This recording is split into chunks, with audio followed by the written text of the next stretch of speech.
सही अनिर्वचनीय शाश्वत सकल विश्व ब्रह्मांड अधिनायक परम प्रभु श्री अरविंद और परमा भागवत जननी श्रीमां चरण कमल अनंत कोटि प्रणाम जनाई आरंभ करने जाऊँचे आज ऑनलाइन श्री अरविंद आस्पिरेशन पाठचक्र कार्यक्रम। आज ऑनलाइन श्री अरविंद आस्पिरेशन पाठचक्र उपस्थित थिबा समस्त भाई आपा मानकु वंदे मातरम प्रणाम। कार्यक्रम आरंभ आम चलतु ध्यानस्थ हेपा मंत्रमयी सावित्री उच्चारण सहित आज मंत्रमयी सावित्री उच्चारण पृष्ठ संख्या रही 122। आज मंत्रमयी सावित्री को उच्चारण करने आज मोहलपाली संबलपुर सुभाष भाई को अनुरोध करुचु। भाई आपण मंत्रमयी सावित्री उच्चारण करंतु आम समस्ते नीरव रे प्रभु मां को ध्यान करूँ। समस्ते silence. Savitri, Part 1, Book 2, The Book of the Travelers of the World, Canto 3, The Glory and the Falls of Life, page 122. The words, the forms her goddess fancy makes have lost their origin on unseen heights, even severed straying from their timeless source, even deformed, obscure, accused and fallen, since even fall has its prevented joy and nothing she leaves out that sharp delight. These two can to the peaks reversed or here cut out the sentence of the spirit's fall, recover their forfeited divinity. At once caught in an eternal vision sweep, he saw her pride and splendor of highborn zones, and her ranks crossing in the nether deeps. Above was a monarchy of unfallen self.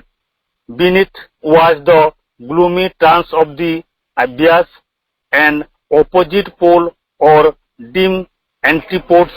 There were vast of the glory of life's absolutes, all laughed in a safe immortality and an eternal childhood of the soul before darkness came and pain and grief were born, where all cloud dared to be themselves and one, and wisdom played in sinless innocence with naked freedom in truth's heavy sun. There were worlds of her laughter and dreadful irony. There were fields of her taste of toil and strife and tears. Her head lay on the breast of amorous death. Sleep imitated a while extinction speech. The light of God she has parted from his dark to test the savor of their opposites. Here, mingling in man's heart that tones and which have woven his being's mutable design, his life a forward rippling stream in time, his nature's constant fixed mobility, his soul a moving picture changeful film, his cosmos chaos of personality, the grand critic with her cryptic touch has turned to pathos and power being self-dream, made a passion play of its fathomless mastery. Vande Mataram. धन्यवाद भाई। एतबेले जाए मंत्रमयी सावित्री उच्चारण सहित नीरव प्रभु मां को ध्यान करथिले। वर्तमान समय होछि कार्यक्रम को आगे नवा गोटे मातृवंदना सहित। आज कार्यक्रम रे आमे श्री अरविंद आश्रम पांडिचेरी रो प्रकाश भाई को अनुरोध करूँ। प्रथम से गोटे मातृवंदना माँ प्रभु चरण कमल निवेदन करेंगे और पर से जो प्रभु गोटे दिव्य ग्रंथ से आलोचना कर चली धारावाहिक भाव में दि ह्यूमन साइकिल मानव जुग चक्र तार गोटे कंटिन्यू डिस्कशन विषय जारी रखिंट आध्यात्मिक जुगाविभावर परिवेश conditions for the coming of the spiritual age यार भी आलोचना से जारी रखिए। प्रथमे वंदनाटी माँ प्रभु चरण तले निवेदन करते पर प्रभुंर दिव्य ग्रंथर जो चैप्टर 23 चली आमर वर्तमान यहाँ मानव युग चक्र the human cycle coming for the conditions for the coming of the spiritual age आध्यात्मिक जुगाविभावर परिवेश भाई को अनुरोध कराऊची भाई आलोचना आगे नियंतु प्रथमे वंदना परम प्रभु श्री अरविंद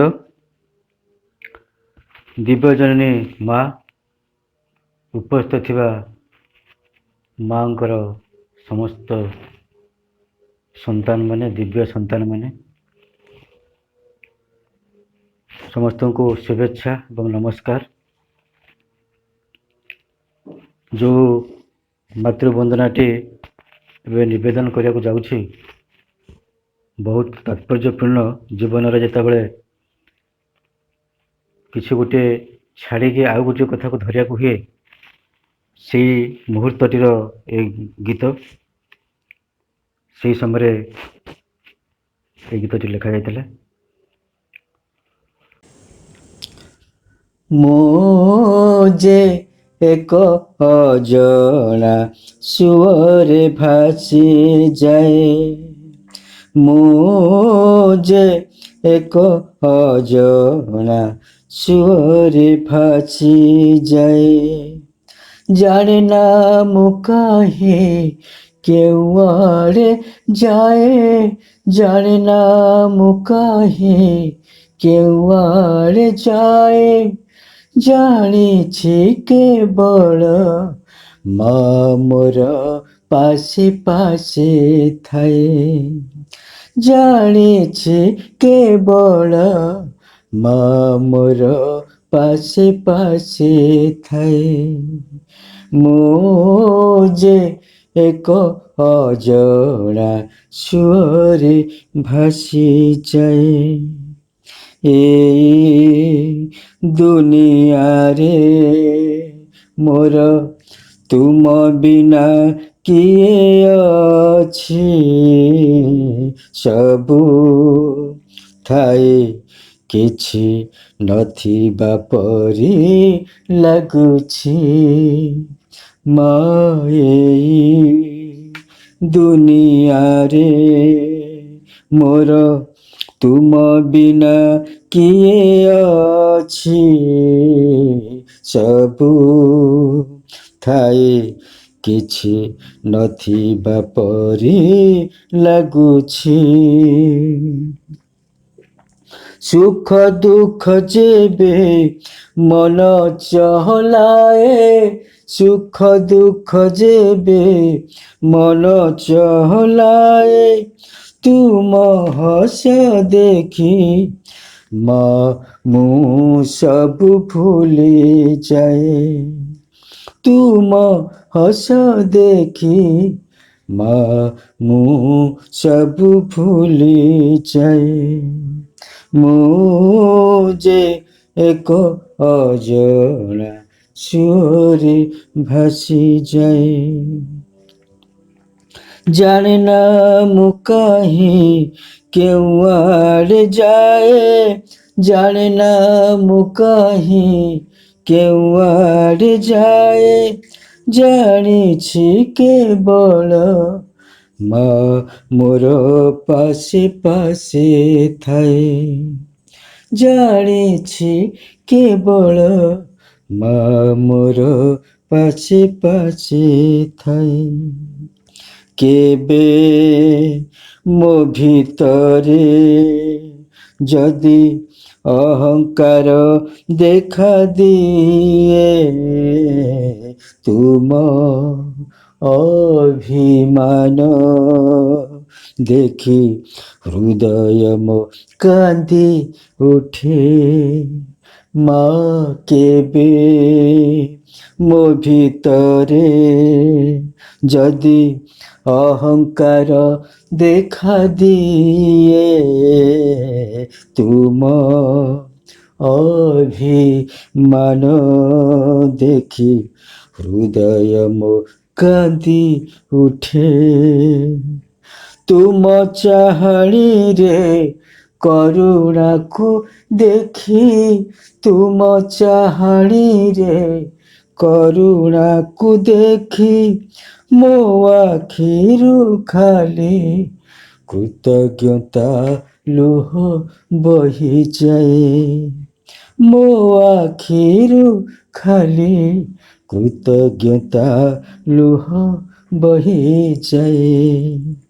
ମୁଁ ଯେ ଏକ ଅଜଣା ସୁଅରେ ଭାସିଯାଏ, ଜାଣେ ନା ମୁଁ କାହିଁ କେଉଁ ଆଡ଼େ ଯାଏ, ଜାଣେ ନା ମୁଁ କାହିଁ କେଉଁ ଆଡ଼େ ଯାଏ, ଜାଣିଛି କେବଳ ମା ମୋର ପାଶେ ପାଶେ ଥାଏ, ଜାଣିଛି କେବଳ ମା ମୋର ପାଶେ ପାଶେ ଥାଏ, ଜାଣିଛି କେବଳ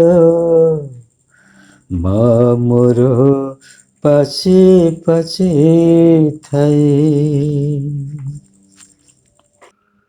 ଭାଇ ଭଉଣୀମାନେ, ଏଇ ଯେଉଁ ଦିବ୍ୟ ଗ୍ରନ୍ଥଟି ଆମେ ଆଲୋଚନା କରୁଛେ,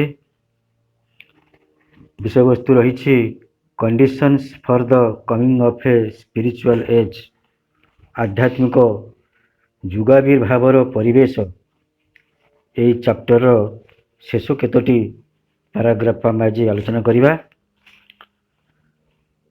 ଗତ ସପ୍ତାହରେ ଆମେ ବହୁତ ଗୁରୁତ୍ୱପୂର୍ଣ୍ଣ କଥା ଆଲୋଚନା କରିଥିଲେ। ଶ୍ରୀମନ୍ତ କହୁଥିଲେ ଯେ ଯେଉଁ ଯଜ୍ଞଟି ଚାଲିଛି ମଣିଷ ମଧ୍ୟରେ, ସେହି ଯଜ୍ଞଟି ଅହର୍ନିଶି ଚାଲିଛି, କିନ୍ତୁ ମଣିଷକୁ ସେ ଯଜ୍ଞରେ ଘୃତ ଆହୁତି ଦେବାକୁ ପଡ଼ିବ, ସମିଧ ସେଇଠି ଅର୍ପଣ କରିବାକୁ ପଡ଼ିବ। ତାହେଲେ ସେଇ ଯଜ୍ଞର ଅଗ୍ନି ପ୍ରଜ୍ୱଳିତ ହୋଇ ଜୀବନକୁ ଏକ ନୂତନ ଦିଗ୍ଦର୍ଶନ ଦେବ।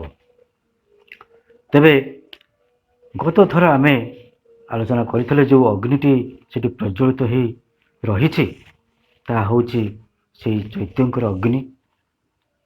ଏବଂ ଆମେ ଯେଉଁ ଘୃତ ଆହୁତି ଦେଉଛେ ସେଇ ଅଗ୍ନିକୁ ଆଉ ଟିକେ ପ୍ରଜ୍ୱଳିତ କରିବା ପାଇଁ, ତାହା ହେଉଛି ଆସ୍ପୃହା।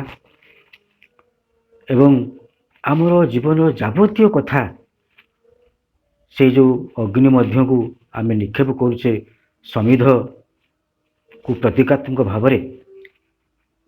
ଯାହା ଆମର ରହିଛି କାମନା ବାସନା, ଯେଉଁ ଷଡ଼ରିପୁ ରହିଛି, ସମସ୍ତ କିଛି ଜୀବନର କର୍ମ, ଜୀବନର ଆଶା ଆକାଂକ୍ଷା, ସବୁ କିଛି ଯାହା ଆମେ ଶୁଣୁଛୁ, ଯାହା ଆମେ କହୁଛୁ, ଯାହା ଆମେ ଦେଖୁଛୁ, ସବୁ କିଛିକୁ ସେଇଠାରେ ତାଙ୍କୁ ଅର୍ପଣ କରିବା। ଖୁବ୍ ଚମତ୍କାର କଥାଟିଏ ମନେ ପଡ଼େ ଯେ ଯେତେବେଳେ ନିଜର ଏଇ ଅନୁଭୂତି କଥାଟି ମୁଁ ଆପଣମାନଙ୍କ ସହିତ ସେୟାର କରିବାକୁ ବାଧ୍ୟ ହେବି। କାହିଁକି ନା, ଯଦି ଏଇ କଥାଟିକୁ ଆପଣମାନେ ଅଭ୍ୟାସ କରିବେ ବା ପ୍ରାକ୍ଟିସ୍ କରିବେ, ନିଶ୍ଚିତ ଭାବରେ ଯଦି ନିଷ୍ଠା ସହିତ କେହି ପ୍ରାକ୍ଟିସ୍ କରେ, ତାହେଲେ ନିଶ୍ଚିତ ସଫଳ ସେ ହେବେ ଏଇ ସାଧନାରେ। 20 ବର୍ଷ ତଳେ ଯେତେବେଳେ ଗୋଟେ ପୂର୍ଣ୍ଣାଙ୍ଗ ଶିକ୍ଷା କେନ୍ଦ୍ରରେ ମୁଁ ରହିଥିଲି, ସେ ସମୟ ଯେତେବେଳେ ମୁଁ ରିଜେକ୍ସନ୍ କରୁଥିଲି, ଦେଖୁଥିଲି ଶହ ଶହ ଚିନ୍ତା ମାନେ ସବୁ ଆସୁଛନ୍ତି। କ'ଣ କରିବି? ଯେତେ ରିଜେକ୍ସନ୍ କଲେ ମଧ୍ୟ ଚିନ୍ତାମାନେ ପୁଣି ମନ ମଧ୍ୟକୁ ପ୍ରବେଶ କରୁଛନ୍ତି। ବହୁତ ମାଆଙ୍କୁ ପ୍ରେୟାର କଲି, କ'ଣ କରିବି? ମୋ ମନକୁ ଗୋଟେ ଚିନ୍ତା ଆସିଲା ଯେ ଗୋଟେ ଯଜ୍ଞ କରିବା। ଏଇ ଯେଉଁ କଥାଟି ଆଜି ଆଲୋଚନା ଆମେ କରୁଛେ, ସେହି କଥାକୁ ମୋର ମନେ ପଡ଼ୁଛି ଯେ ହୃଦୟ ମଧ୍ୟରେ ମୋ ମାଆଙ୍କୁ ସେ ସିଂହାସନରେ ଅବସ୍ଥାନ କରାଇଲି ଏବଂ ତାଙ୍କ ଆଗରେ ଗୋଟେ ଯଜ୍ଞ କୁଣ୍ଡ, ଗୋଟେ ଇମାଜିନେସନ୍ ଭାବରେ ପ୍ରତିଷ୍ଠା କଲି। ଯେତେ ସବୁ ଚିନ୍ତା ଆସିଲେ ତାଙ୍କୁ ସେଇ ଯଜ୍ଞ ମଧ୍ୟକୁ ନିକ୍ଷେପ କଲି। ଯେତେବେଳେ ଏହି କାର୍ଯ୍ୟଟି ମୁଁ କଲି, 7 ଦିନ ମଧ୍ୟରେ ମୁଁ କୃତକାର୍ଯ୍ୟ ହେଇଥିଲି। ତେବେ ଯାବତୀୟ କଥା ଭଲ ଚିନ୍ତା ଆସୁ ବା ଖରାପ ଚିନ୍ତା ଆସୁ ସେ ସମସ୍ତ ଚିନ୍ତାକୁ ମୁଁ ସେଇ ଯଜ୍ଞ କୁଣ୍ଡରେ ସ୍ୱାହା କଲି। ମୁଁ ଯିଏ ଆସିବ ତୁମକୁ ଏଠି ସ୍ୱାହା କରାଯିବ। ମୋ ମାଆଙ୍କୁ କହିଲି, ମା ଏଇ ଦେଖ ଏଇ ଚିନ୍ତାଟି ଆସିଛି, ବର୍ତ୍ତମାନ ଏଇ ଚିନ୍ତାଟି ସେ ଅମୁକ ଲୋକ ସମ୍ପର୍କରେ ଚିନ୍ତା କରୁଛି, ବର୍ତ୍ତମାନ ମୁଁ ତାକୁ ତୁମ ଚରଣରେ ସମର୍ପଣ କଲି। Very practical. ତାପରେ ମୋ ଭିତରେ କୌଣସି ଏକ ଡିଜାୟାର ଆସିଲା ଯେ ଏଇ ଜିନିଷଟା ମୋତେ ପାଇବାକୁ ଅଛି, ସେ କଥାକୁ ମଧ୍ୟ ମୁଁ ତାଙ୍କ ଚରଣରେ ସେ ଅଗ୍ନିରେ ନିକ୍ଷେପ କଲି ଏବଂ ଯେତେ ପ୍ରକାର ଯାବତୀୟ ମୋର ଇଚ୍ଛା, ମୋର ଆକାଂକ୍ଷା, ମୋର ଆଶା ସବୁକିଛି ସେଇଠି ଅର୍ପଣ କଲି। ଯେତେ ପ୍ରକାର ଚିନ୍ତା ସବୁ ଆସିଲା ସମସ୍ତଙ୍କୁ ମୁଁ ସେଠି ଅର୍ପଣ କଲି, ସେ ଅଗ୍ନିରେ ନିକ୍ଷେପ କଲି। ମୁଁ ଥରେ ଦେଖିଲି ଯେ ମୋ ମସ୍ତକ ଚାରିପାଖରେ ପ୍ରାୟ 2 ହାତ ଦୂରରେ ସବୁ ଚିନ୍ତାମାନେ ଝୁଲିକି ରହିଛନ୍ତି, କେହି ପଶିବାକୁ ସାହସ କରୁନାହାନ୍ତି। ମୁଁ କହୁଛି, ଆସ ଯିଏ ଆସିବ ମୁଁ ତୁମକୁ ଏଇ ଅଗ୍ନିରେ ନିକ୍ଷେପ କରିବି। ଏବଂ ମାଇଣ୍ଡ ପୁରା ଭ୍ୟାକ୍ୟୁମ୍ ହେଇଗଲା, ମନ ନୀରବ ହେଇଗଲା ପରେ ଆପଣମାନଙ୍କୁ ମୁଁ ଆଉ ସେଇ ଆଗକୁ ଯାଉନି ସେ ଅଭିଜ୍ଞତା ସମ୍ପର୍କରେ କହିବା ପାଇଁକି। ବହୁତ ଅଲୌକିକ କଥା ଘଟିଲା, ଯାହା ସବୁ ଯୋଗୀ ଋଷିମାନଙ୍କ ପକ୍ଷରେ ଘଟେ। ତେଣୁ ମୁଁ ଆପଣମାନଙ୍କୁ ଏଇ କଥାଟି କହିବି, ଯେତେବେଳେ ସେଠି କେବଳ 5 ମିନିଟ୍ ପାଇଁ ଧ୍ୟାନ କରାଯାଉଥିଲା, ଯିଏ ମୁଖ୍ୟ ଥିଲେ ମୁଁ ତାଙ୍କୁ କହିଲି ଯେ ଆଉ କିଛି ସମୟ ବଢ଼େଇ ପାରିବା କି? ସେ ମନା କଲେ, କହିଲେ ନା 5 ମିନିଟ୍ରେ ଆମେ ଅଧିକ ବଢ଼େଇ ପାରିବାନି। ତେବେ ସେ 5 ମିନିଟ୍ ଧ୍ୟାନଟା ମୋତେ ଲାଗୁଥିଲା 1 ଘଣ୍ଟା ଭଳି। ମୁଁ ଯେତେବେଳେ ଥରେ ମୋର ମନେ ଅଛି, ମୁଁ ତ ଧ୍ୟାନ ଭାଙ୍ଗିଲା, ମୁଁ ଭାବିଲି ଆରେ 1 ଘଣ୍ଟା ଚାଲିଗଲାଣି, ମୁଁ ଏଠି ବସିଛି, ମୋର ତ ବହୁତ ଟ୍ୟୁସନ୍ ଅଛି, ମୋର ତ ବହୁତ କାମ ଅଛି, କିନ୍ତୁ ଦେଖିଲା ବେଳକୁ ସମସ୍ତେ ମୋ ଚାରି ପାଖରେ ବସିଛନ୍ତି, ମାତ୍ର 5 ମିନିଟ୍। ତାପରେ ଏତେ ଜଣେ ଯଦି ଏଭଳି ଭାବରେ ମନକୁ ଭ୍ୟାକ୍ୟୁମ୍ କରିଦିଏ ଏବଂ ସମସ୍ତ ଚିନ୍ତାକୁ ମନ ମଧ୍ୟରୁ ଅନ୍ତର୍ନିହିତ କରିଦିଏ, ତାହେଲେ ମନ ଗଭୀର ନୀରବ ମଧ୍ୟ ଚାଲିଯିବ। ତ ମୁଁ ସମସ୍ତଙ୍କୁ, ସବୁ ଭାଇ ଭଉଣୀମାନଙ୍କୁ ଅନୁରୋଧ କରିବି ଯେ ଏଇ ଯେଉଁ କ୍ରିୟାଟି ମୋ ମଧ୍ୟକୁ ଆସିଲା ଏବଂ ମୁଁ ତାହା କଲି, ସମସ୍ତେ ଏହାକୁ ଅଭ୍ୟାସ କରନ୍ତୁ। 5 ମିନିଟ୍ ହେଉ କି 10 ମିନିଟ୍ ହେଉ ବସନ୍ତୁ, ଚୁପ୍ ହେଇକି ଆଖି ବୁଜି ବସନ୍ତୁ ଏବଂ ଦେଖନ୍ତୁ କେଉଁ ଚିନ୍ତାମାନେ ସବୁ ଆସୁଛନ୍ତି ଏବଂ ସେମାନଙ୍କୁ ଧରିକି ନେଇକି ସେ ଅଗ୍ନିରେ, ମାଆଙ୍କ ଆଗରେ ଯେଉଁ ଅଗ୍ନି କୁଣ୍ଡରେ ଜଳୁଛି ସେ ଅଗ୍ନି କୁଣ୍ଡରେ ତାଙ୍କୁ ନିକ୍ଷେପ କରନ୍ତୁ। ମାଆଙ୍କୁ କୁହନ୍ତୁ, ମା ଇଏ ଯେମିତି ଆଉ ଦ୍ୱିତୀୟବାର ନ ଆସେ। ଏଇଭଳି ଭାବରେ ନିକ୍ଷେପ କରାଯିବ ଏବଂ ଆସ୍ଫୁରା ମଧ୍ୟ କରାଯିବ ଯେ ମା ମୋତେ ତୁମରି ଆଡ଼କୁ ତୁମେ ନେଇ ଚାଲ, ମୋର ଆଉ କିଛି ଆବଶ୍ୟକ ନାହିଁ, ତୁମରି ଆଡ଼କୁ ନେଇ ଚାଲ। ଯେତେବେଳେ ଏଇ କଥାଟି ଏଇ ଆସ୍ଫୁରା ରହିବ ଏବଂ ଆମେ ସମିଧ ଭାବରେ ପ୍ରତୀକାତ୍ମକ ଭାବରେ ଆମର ଚିନ୍ତା ଗୁଡ଼ିକୁ ସେ ଅଗ୍ନି ନିକ୍ଷେପ କରିବା ଏବଂ ଯଦି ଜଣେ ଏହାକୁ ନିଷ୍ଠାପର ଭାବରେ କରେ, ଖାଲି ସେତିକି ନୁହଁ, ଏଇ ଯେଉଁ କାର୍ଯ୍ୟଟି ମୁଁ କଲି ହୋଲ୍ ଡେ ମୋ ଭିତରେ ସେ କାମଟି ଚାଲିଲା।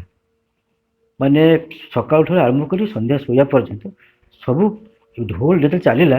ମୁଁ ଯେତେବେଳେ ଶୋଇବା ପୂର୍ବରୁ ନିଜକୁ ନିରୀକ୍ଷଣ କଲି ଯେ ଆଜି କେତେଟା ଚିନ୍ତା ମୁଁ କରିଥିଲି, ମୁଁ ଦେଖିଲି ରେୟାରଲି 4-5ଟା ଚିନ୍ତା ମୁଁ କରିଛି।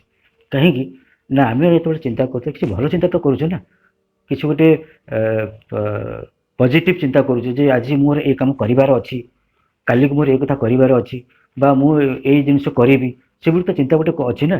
ତେଣୁ ମୁଁ ଦେଖିଲି ଯେ କୌଣସି ବ୍ୟାଡ୍ ଚିନ୍ତା ଆସିବାକୁ ସାହସ କରିନାହାନ୍ତି।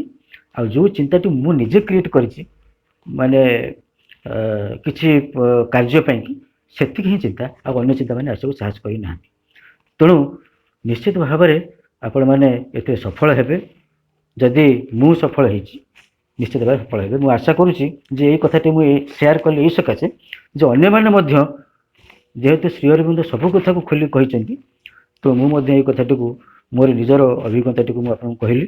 ନିଶ୍ଚିତ ଭାବରେ ଏଥିରେ ଆପଣମାନେ ସଫଳ ହେବେ। ତେବେ ଏଇ ଯେଉଁ ଯଜ୍ଞଟି ଆମ ମଧ୍ୟରେ ଚାଲିଛି, ଶ୍ରୀ ଅରବିନ୍ଦ କହୁଛନ୍ତି ଯେ ପର୍ଯ୍ୟାୟକ୍ରମେ ଯେଉଁ ବିଷ୍ଣୁଙ୍କର ଯେଉଁ ପୁରାଣ ଶାସ୍ତ୍ରମାନଙ୍କରେ ଲେଖାଯାଇଛି ଯେ ପର୍ଯ୍ୟାୟକ୍ରମେ ସେ ଆସିକି ଆମ ହୃଦୟର ଅବସ୍ଥାନ କଲେ। କେମିତି ଅବସ୍ଥାନ କଲେ ନା ଥ୍ରୁ ୱାର୍କ। ସେ କହୁଛନ୍ତି ସେ ୱାର୍କ, ଯେଉଁ କର୍ମ ଯୋଗ, କର୍ମର ଯେଉଁ ଯଜ୍ଞ, ସେ କର୍ମର ଯଜ୍ଞ ମାଧ୍ୟମରେ ଯେଉଁ କର୍ମଟି ଜଣେ କରୁଛି, ସେ କର୍ମର ଯେଉଁ ଯଜ୍ଞଟି ରହିଲା, ସେ ଯଜ୍ଞଟି ତାକୁ ସେ ଆହୁତି ଦେବ ନିଜ ଭିତରେ। ତେଣୁ ଆଉ ଗୋଟେ କଥା ହେଉଛି ଯେ ପ୍ରାୟ ପ୍ରତ୍ୟେକ ଆମ ଭିତରେ ସେଇ ଚୈତନ୍ୟତାଙ୍କର ଅଗ୍ନିଟି ଅଛି, କିନ୍ତୁ କେମିତି ଅଛି? କାହା ଭିତରେ ମିଞ୍ଜି ମିଞ୍ଜି ହିଁ ଜଳୁଛି, କାହା ଭିତରେ ଖୁବ୍ ତେଜିଆନ ହିଁ ଜଳୁଛି, କାହା ଭିତରେ ପାଉଁଶ ଗଦା ତଳେ ସେ ଲୁଚିକି ରହିଛନ୍ତି। ସେଇଠି ସମିଧ ଦରକାର, ସେଇଠି ଘୃତ ଆହୁତି ଦରକାର, ଆସ୍ପୃହା ଦରକାର, ସେଠି ସମର୍ପଣ ଦରକାର, ସେଠି ପ୍ରେୟାର ଦରକାର। ସେତିକି ହେଇପାରିନି। ମଣିଷ ଯେଉଁ ଜୀବନଯାପନ କରୁଛି କେବଳ ତାର ପ୍ରତି ରାତି ପାଇଲେ ସେ ଚିନ୍ତା କରୁଛି କେମିତି ପଇସା ପତ୍ର ରୋଜଗାର କରିବ, କେମିତି ବଞ୍ଚିବ। ଏହି ହେଉଛି ତାର ମୁଖ୍ୟ ଲକ୍ଷ୍ୟ। କିନ୍ତୁ ଯେ ପରମ ଚେତନା ତା ନିକଟରେ ନିଜକୁ ସମର୍ପଣ କରିଦିଅନ୍ତେ ତାହେଲେ ସବୁ ବ୍ୟବସ୍ଥା ସିଏ କରନ୍ତେ। କିନ୍ତୁ ସେଇ କଥାଟି ସେ ନ କରି ସେ ସେଇ ଅଳୌକିକ କଥାଟି ପଛରେ ଗୋଡ଼େଇଛି। କିନ୍ତୁ ଯିଏ ଯଜ୍ଞର କର୍ତ୍ତା ସେ ଆମ ଭିତରେ ବସିଛନ୍ତି, ତାଙ୍କ ନିକଟରେ ଯଦି ଜଣେ ଯାଇକି ସବୁ କଥା ଖୋଲି କହିବ, ନିଶ୍ଚିତ ଭାବରେ ସେ ଶୁଣିବେ। ତେବେ ଏହି ପରିପ୍ରେକ୍ଷୀରେ ଜଣେ ସାଧିକା ମାଙ୍କ ଆଗରେ ଠିଆ ହେଇଥିଲେ। ମା ଦେଖିଲେ ତାଙ୍କର ଚୈତନ୍ୟତାଟି ସିଏ ସାଧିକାଙ୍କ ଶରୀର ଠାରୁ ଆହୁରି ବଡ଼। ଆପଣମାନେ ଚିନ୍ତା କରନ୍ତୁ ସେ କିଭଳି ଭାବରେ ତାଙ୍କର ଯଜ୍ଞଟିକୁ କରିଥିବେ ନିଜ ଭିତରେ। ମା କହୁଛନ୍ତି ତାଙ୍କ ଚୈତନ୍ୟତାଟି ତା ଶରୀର ଠାରୁ ବଡ଼। ତାହେଲେ କିଭଳି ଭାବରେ ସେ ପ୍ରଜ୍ୱଳିତ ହେଇକରି ରହିଥିବେ ତାଙ୍କ ଭିତରେ, ସେ କିଭଳି ଭାବରେ ସମର୍ପଣ କରିଥିବେ, ଟିକେ ନେଇକି ଏ ଠୁ ଜେଡ୍ ସେ ସବୁ ସମର୍ପଣ କରିଥିବେ। ତେଣୁ ଏପରିକି ତାଙ୍କର କୋଷମାନଙ୍କୁ ମଧ୍ୟ ସେ କୋଷର ପ୍ରତ୍ୟେକ କୋଷକୁ କୋଟି କୋଟି ଯେଉଁ କୋଷ ଅଛନ୍ତି ତାକୁ ମଧ୍ୟ ସମର୍ପଣ କରିଥିବେ। ନହେଲେ ଏତେ ବିରାଟ ବା ଏତେ ବିଶାଳ ଚେତନା କେମିତି ଜଣେ ଧାରଣ କରି ରହିପାରେ? ତେବେ ଏଇ ଯେଉଁ ଭବିଷ୍ୟତର ଯେଉଁ ଯୁଗଟି ଆସିବ, ଶ୍ରୀ ଅରବିନ୍ଦ କହୁଛନ୍ତି ଯେ ରାଜନୀତି କ୍ଷେତ୍ରରେ ବା ଶିକ୍ଷା କ୍ଷେତ୍ରରେ ବହୁ ପରିବର୍ତ୍ତନ ହେବ। ଯେଉଁ ଆଜିର ରାଜନୀତି ଆପଣ ଦେଖନ୍ତୁ, ଜଣେ ତାର ଧନ କିଛି ନଥିବା ତଳେ ସେ ଯେତେବେଳେ MLA ହେଇଯାଉଛି ବା MP ହେଇଯାଉଛି, 5 ବର୍ଷ ତଳେ ଦେଖିବେ ସେ କୋଟିପତି ହେଇଯାଉଛି। କିନ୍ତୁ ସେଇ ଯେଉଁ ଯୁଗଟି ଆସିବ, ଯେଉଁ ବିବର୍ତ୍ତନର ଯୁଗଟି, ଯେଉଁ ଆଧ୍ୟାତ୍ମିକର ଯୁଗଟି, ସେମାନେ ଭଗବାନଙ୍କ ପାଇଁ କାର୍ଯ୍ୟ କରିବେ। ଯିଏ ଭଗବାନଙ୍କ ପାଇଁ କାର୍ଯ୍ୟ କରିବ ସେ ଦେଶ ପାଇଁ କାମ କରିବ, ସେ ସମାଜ ପାଇଁ କାମ କରିବ, ସେ ବ୍ୟକ୍ତି ପାଇଁ କାମ କରିବ। ତେଣୁ ତାର ପଇସା କ'ଣ ଦରକାର? ସେମାନେ କେବଳ ଦେଶ ପାଇଁ ହିଁ କାମ କରିବେ, ପଇସା ପାଇଁ କାମ କରିବେନି। ଏମିତି ଗୋଟିଏ ରାଜନୀତି ଆସିବ, ନିଶ୍ଚିତ ଆସିବ।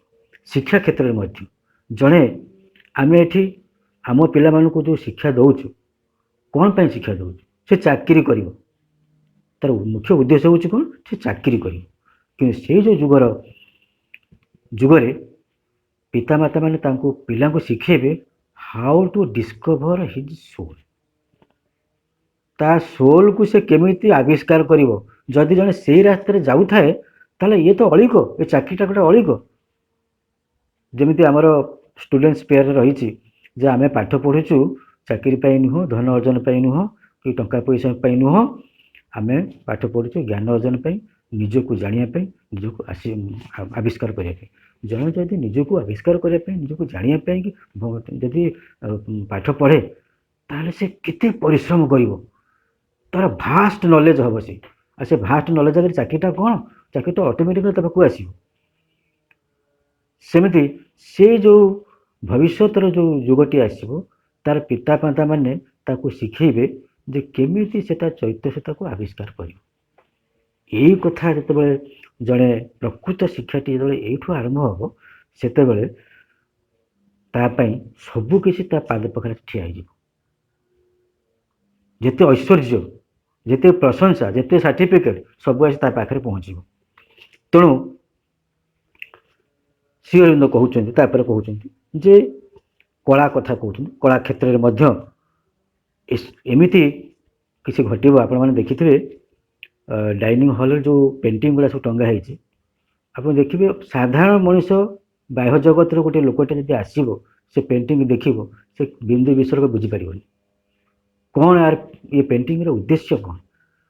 ତେଣୁ ସେ ଯେଉଁ ଯୁଗର ଆଧ୍ୟାତ୍ମିକ ଯୁଗରେ ସେମାନେ ସେଇଭଳି ଏକ ପେଣ୍ଟିଂ କରିବେ। ଖାଲି ଜଣଙ୍କ ଛବି ଦେଖିକି ଗୋଟେ ପୋର୍ଟ୍ରେଟ୍ ଆଙ୍କିଦେବ, ମୋ ଭଳିଆ ଜଣେ ଦେଖିବ, ମୋ ଭଳିଆ ଗୋଟେ ଛବି ଆଙ୍କିବ, ସେଇଟା କିଛି ବାହାଦୁରୀ ନାହିଁ। ବାହାଦୁରୀ ଅଛି କ'ଣ ନା, ଯେଉଁ ଛବିଟି ସେ ଦେବ, ସେ ଛବିଟି କି ମେସେଜ ଦେଉଛି से छविर पश्चात कौन रही आप देखिए केतोटी देखिए केतोटा डांसर डांस कर जो डाइनिंग हॉल अच्छी कौन तार तात्पर्य केत गुड़े शिशु बसी कौन तार तात्पर्य गोटे टनेल अच्छी कौन तार तात्पर्य बाह्य जगत लोक मैंने आदौ बुझीपारे ये हूँ बहुत बहुत तात्पर्य बहन कै जमी गोटे टनेल रही प्रत्येक मनीष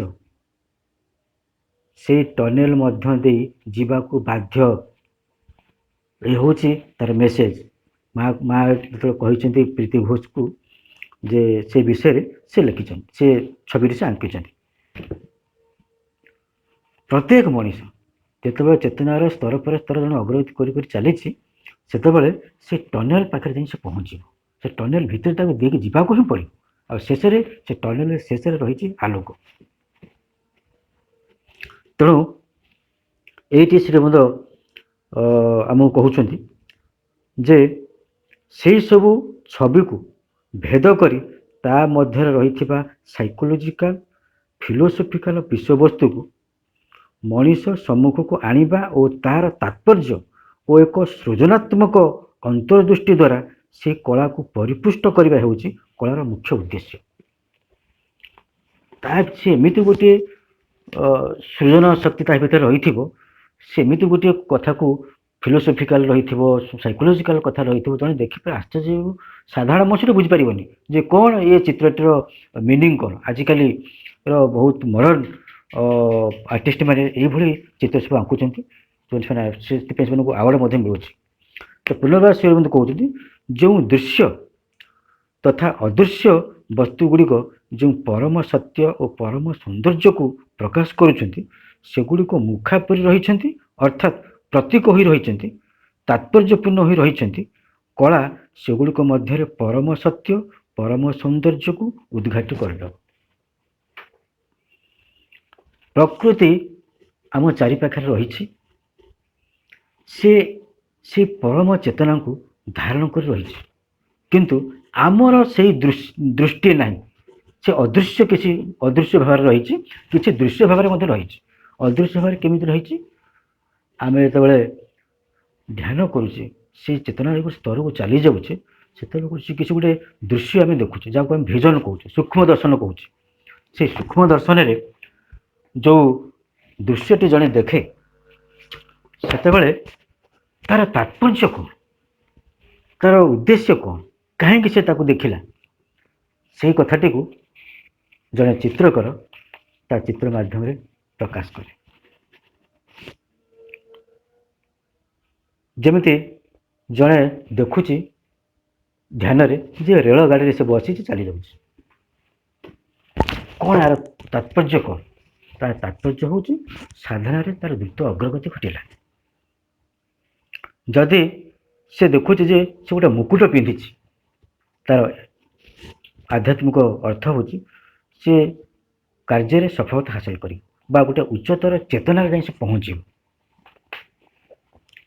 जदि से देखुची मेघमाला आकाश देखुची मेघमाला तार ध्यान देखुची ताहले तार अर्थ हूँ किसी अस्पष्टता ता भीतर रही एपर्यंत स्पष्ट है ना जदि से देखुची जे बंशीर स्वन शुणुची बा गोटे बंशीटा को से देखुची ताहले यार अर्थ हूँ दिव्य प्रेमर आह्वान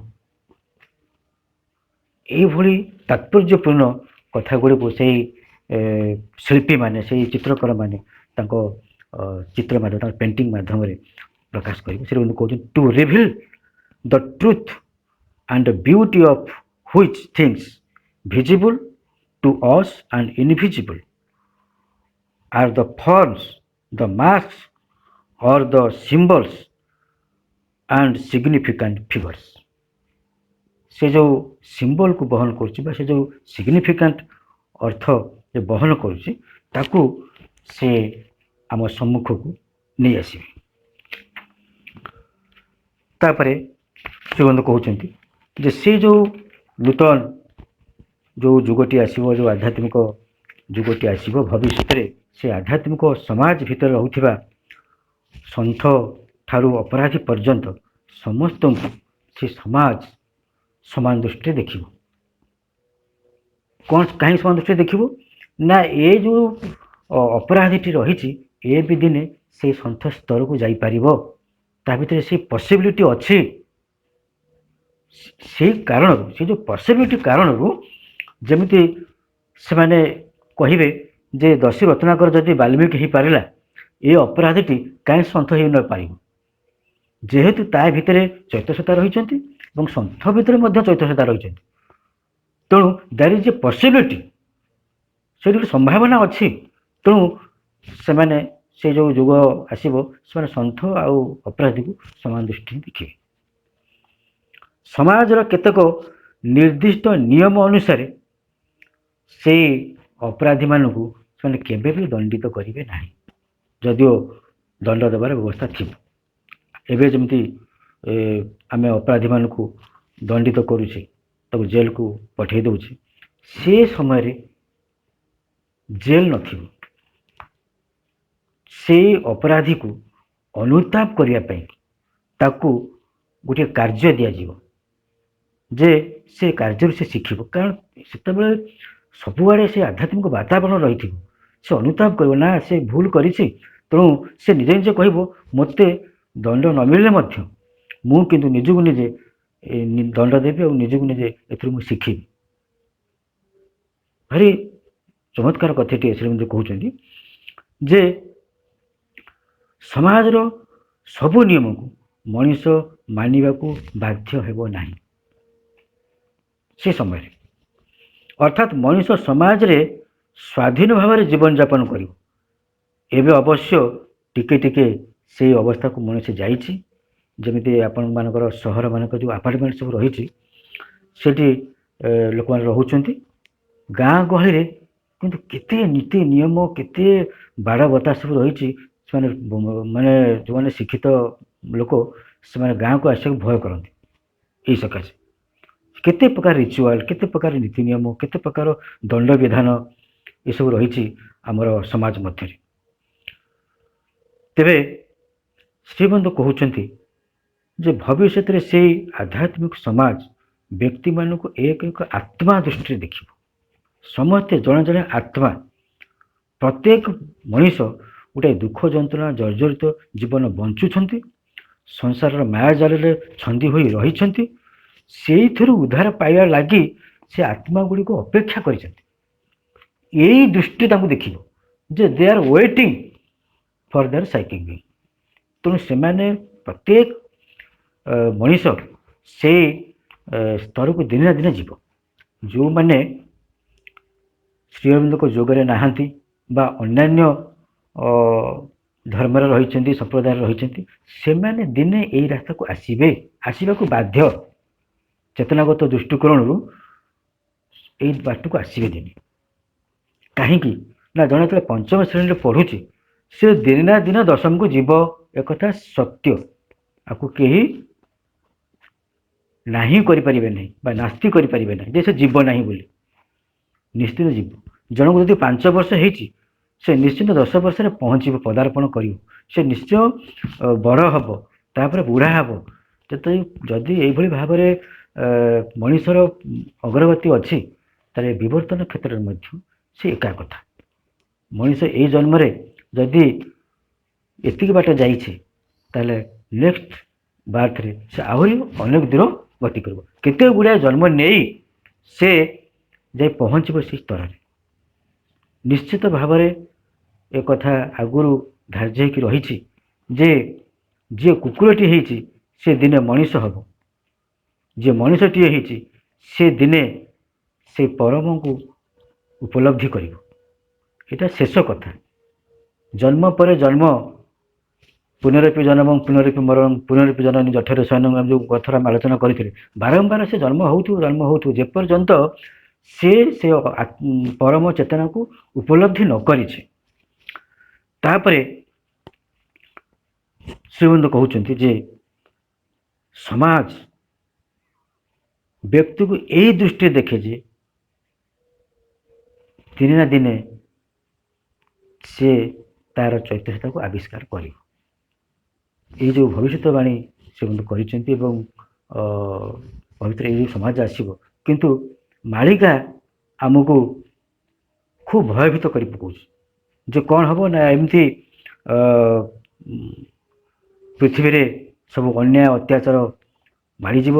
ଲୋକମାନେ ସବୁ ଗାଁ ଗହଳି ଲୋକମାନେ ଦେଖ ମାଳିକା ଯାହା କହିଥିଲା ସେୟା ହିଁ ହେଉଛି। କିନ୍ତୁ ଘନ ଅନ୍ଧକାର ଯଦି ରହିଛି କାଲି ସକାଳ ହେବ ଏକଥା ସେ କଥା ଭାବୁନାହାନ୍ତି।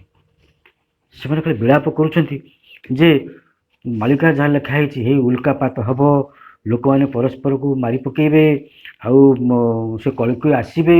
ସେ ଗୋଟେ ଗୋଟେ ଜାଗାରେ ଲେଖା ହେଇଛି ଯେ 2 ହାତରେ ସେ କଳିକି ଖଣ୍ଡା ଧରିକି ଲୋକମାନଙ୍କୁ ହାଣି ପକେଇବେ। ଭଗବାନ କ'ଣ ଏତେ ବଡ଼ ଅପରାଧୀ, ଏତେ ବଡ଼ ଦସ୍ୟୁ ସେ ଖାଲି ଲୋକମାନଙ୍କୁ ହାଣି ପକେଇବେ ଖାଲି? ଏମିତି ସବୁ କିମ୍ବୁତ କିମ୍ବାକାର କଥା ସବୁ ଲେଖା ହେଇଛି ଏଥିରେ। କିନ୍ତୁ ତାହା କେବଳ ଲୋକମାନଙ୍କୁ ଡରାଇବା ପାଇଁ, ଧର୍ମ ଭୀରୁ କରିବା ପାଇଁ। କିନ୍ତୁ ଶ୍ରୀ ଅରବିନ୍ଦ ହ୍ୟୁମାନ୍ ସାଇକେଲରେ ଯେଉଁ ଭବିଷ୍ୟବାଣୀ କରିଛନ୍ତି ସେ କଥା ପଢ଼ିଲେ ହୃଦୟ ପୁରି ଉଠେ। ସେ ଯେଉଁ ନୂତନ ଉଜ୍ଜ୍ୱଳମୟ ଆଧ୍ୟାତ୍ମିକ ଭବିଷ୍ୟତ ଯୁଗର କଥା କହୁଛନ୍ତି, ଆମେ ପୁନର୍ବାର ଆଗକୁ ଯିବା। ଶ୍ରୀଅରବିନ୍ଦ କହୁଛନ୍ତି ସେଇ ଭବିଷ୍ୟତର ଆଧ୍ୟାତ୍ମିକ ସମାଜ ଏକ ବର୍ଦ୍ଧିଷ୍ଣୁ ଗ୍ରୋଇଂ ସୋଲ୍, ପ୍ରତ୍ୟେକ ବ୍ୟକ୍ତିକୁ ଗ୍ରୋଇଂ ସୋଲ୍ ଭାବରେ ସେ ଦେଖିବ। ଆଧ୍ୟାତ୍ମିକ ଦିଗରେ କମ୍ ଅଗ୍ରଗତି କରିଥିବା ବା ଅଗ୍ରଗତି କରିବାକୁ ଶକ୍ତି ଆହରଣ କରୁଥିବା ବା ଅପେକ୍ଷା କରି ରହିଥିବା ଆତ୍ମା ଭାବରେ ସେ ପ୍ରତ୍ୟେକ ଲୋକକୁ ଦେଖିବ। ସେ ଯେଉଁ ସମାଜଟି ଆସିବ।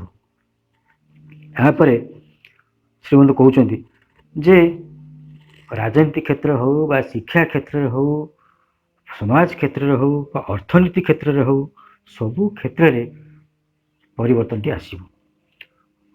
ସେତେବେଳେ କ'ଣ ହେବ ନା କେବଳ ଅର୍ଥ ଯେଉଁ ଉପାର୍ଜନ କରିବ ମଣିଷ, ସେ ଆନନ୍ଦ ପାଇଁ ଉପାର୍ଜନ କରିବ, ତାକୁ ଘରେ ଜମେଇକି ରଖିବା ପାଇଁକି ନୁହେଁ।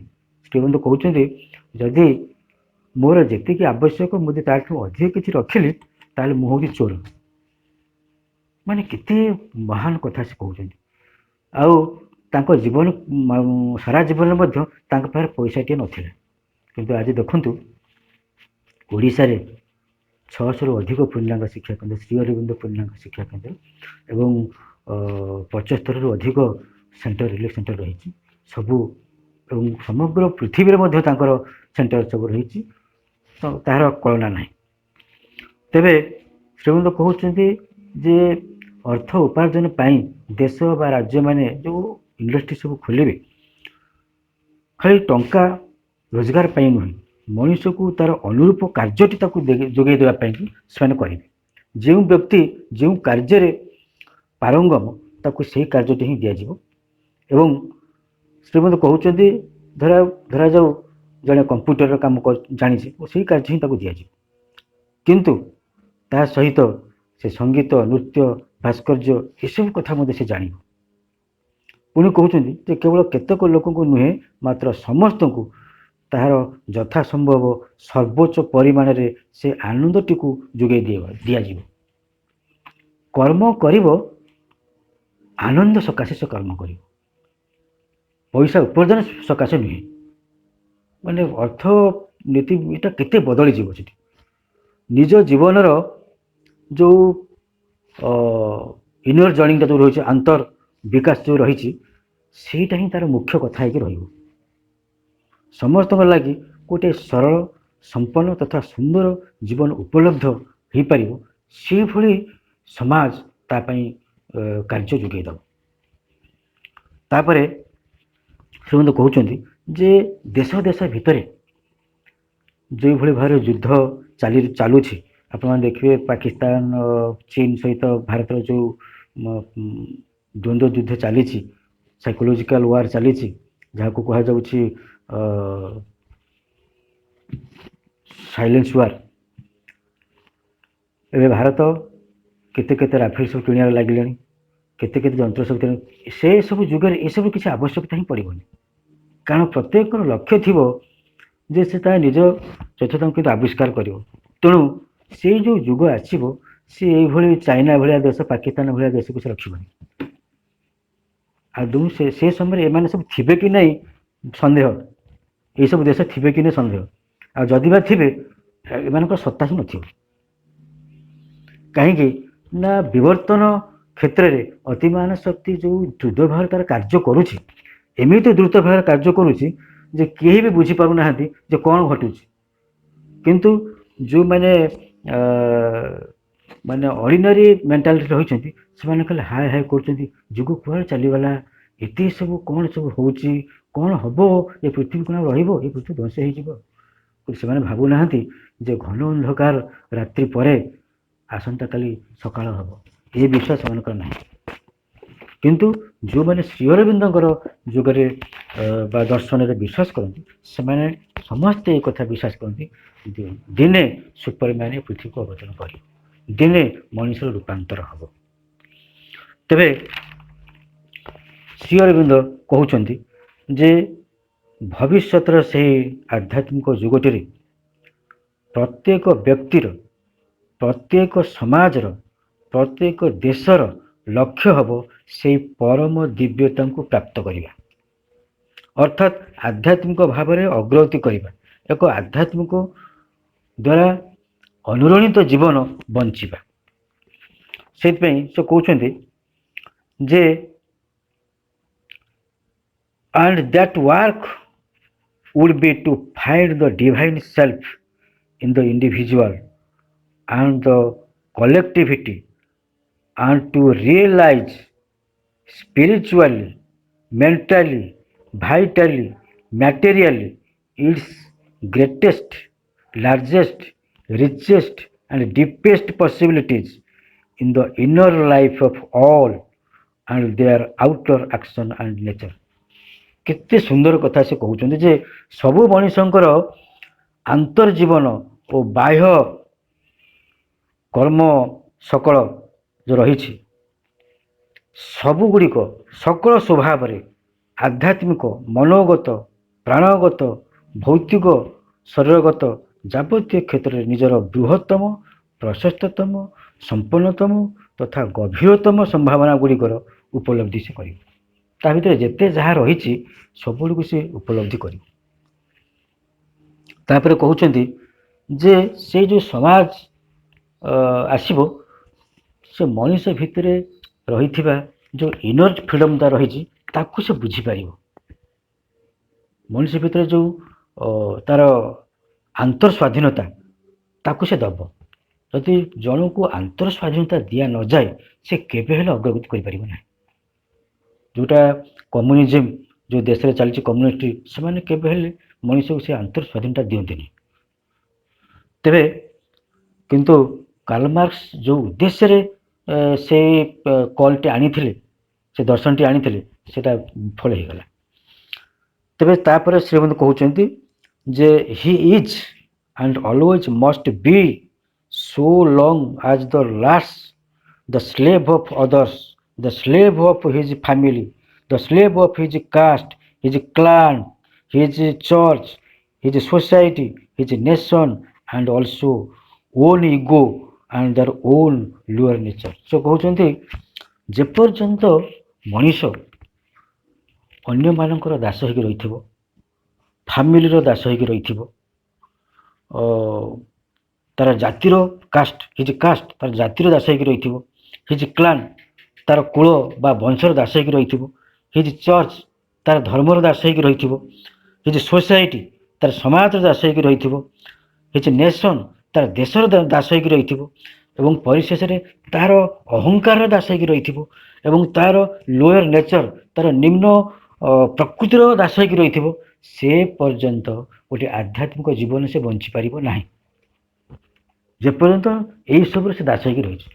ଦେଖନ୍ତୁ ଆମେ ଶ୍ରୀମନ୍ତ କହୁଛନ୍ତି ହଁ ସେ ସମାଜରେ ରହିବ କିନ୍ତୁ ସମାଜରେ ନଥିଲା ପରି, ସେ ଫ୍ୟାମିଲିରେ ରହିଥିବ କିନ୍ତୁ ଫ୍ୟାମିଲିରେ ନଥିବା ପରି, ସେ ତାର କୁଳବଂଶ ଥିବ ସେ କୁଳବଂଶ ନଥିବା ପରି, ସେ ଗୋଟେ ଜାତିର ଜନ୍ମ, ସେ ବ୍ରାହ୍ମଣ ଜନ୍ମ ହେଇଥିବ ସେ ବ୍ରାହ୍ମଣ ଜନ୍ମ ପରି ନଥିବ। ସେ ଏଇଭଳି ତା ଭିତରେ ଗୋଟେ ସେଇ ଯେଉଁ ଯୁଗ ଆସିବ ଏଇଭଳି ଥିବ।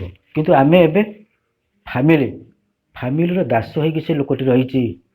ତା ଝିଅ କଥା ବୁଝିବ, ତା ଝିଅ କେମିତି ମ୍ୟାରେଜ କରିବ, ତା ପୁଅ କେମିତି ପାଠ ପଢ଼ିବ, ତା ସ୍ତ୍ରୀ ପାଇଁ କେମିତି ଗହଣା ଆସିବ, ଶାଢ଼ୀ ଆସିବ, ତାର ବନ୍ଧୁ କୁଣିଆକୁ ସେ ଦେଖିବ, ଏଇ କଥା କରୁ କରୁ ତାର ସାରା ଜୀବନ ତ ଚାଲିଯାଏ।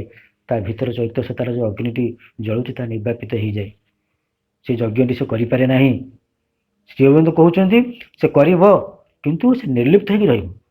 ସେ ସମସ୍ତଙ୍କୁ ଏକ ଆତ୍ମା ଭାବରେ ଦେଖିବ ଏବଂ ସମସ୍ତଙ୍କର ଦାୟିତ୍ୱ ନେବ, କିନ୍ତୁ ସେଥିରେ ନିର୍ଲିପ୍ତ ହେଇକି ରହିବ। ସେଇ ଫ୍ୟାମିଲିର ସେ ଦାସ ହେଇକି ରହିବନି।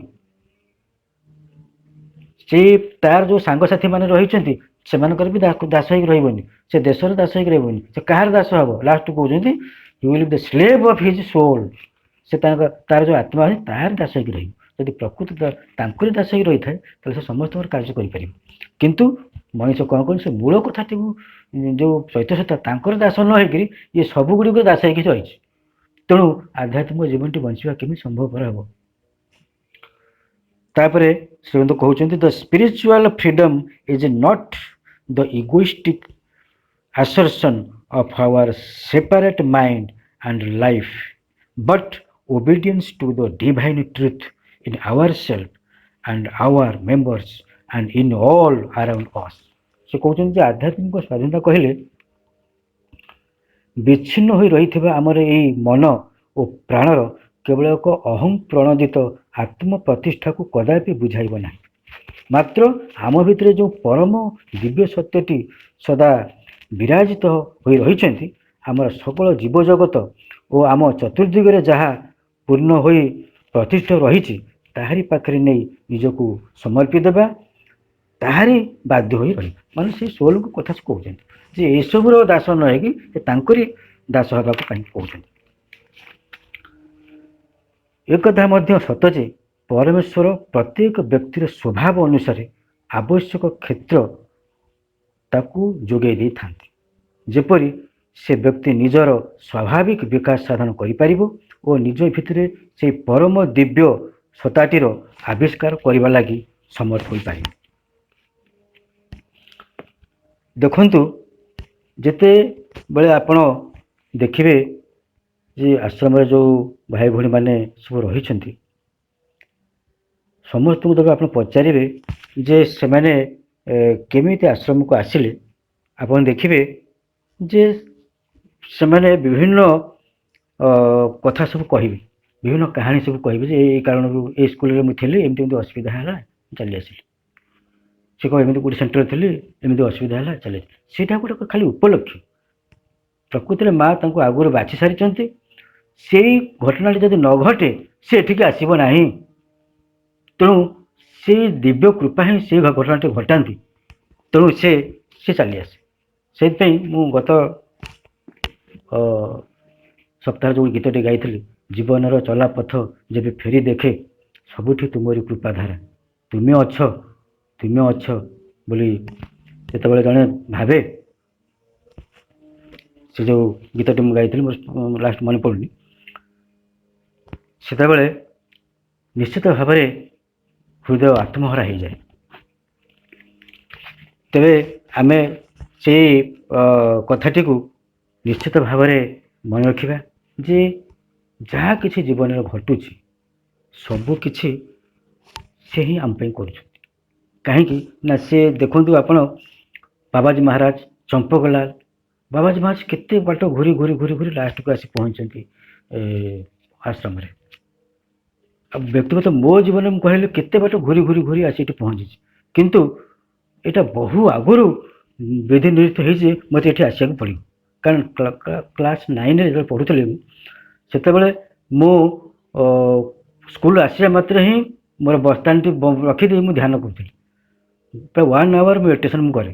ସେହି ସମୟରେ ମୁଁ ଗୋଟେ ସ୍ୱପ୍ନ ଦେଖିଥିଲି ଯେ ଆଶ୍ରମକୁ ଦେଖିଥିଲି। ସେତେବେଳେ ମୁଁ ଆଶ୍ରମ କ'ଣ ଜାଣିନି, କିଛି ଜାଣିନି। ମୁଁ ଖାଲି ଦେଖୁଛି ଗୋଟେ ବିରାଟ ସିନ୍ଦୁକ ରହିଛି, ମୁଁ ତାର ପଶ୍ଚିମ ପଟେ ଠିଆ ହେଇଛି। ମୁଁ ଖାଲି ଆତ୍ମବିଭୋର ହେଇ ପଡ଼ୁଛି।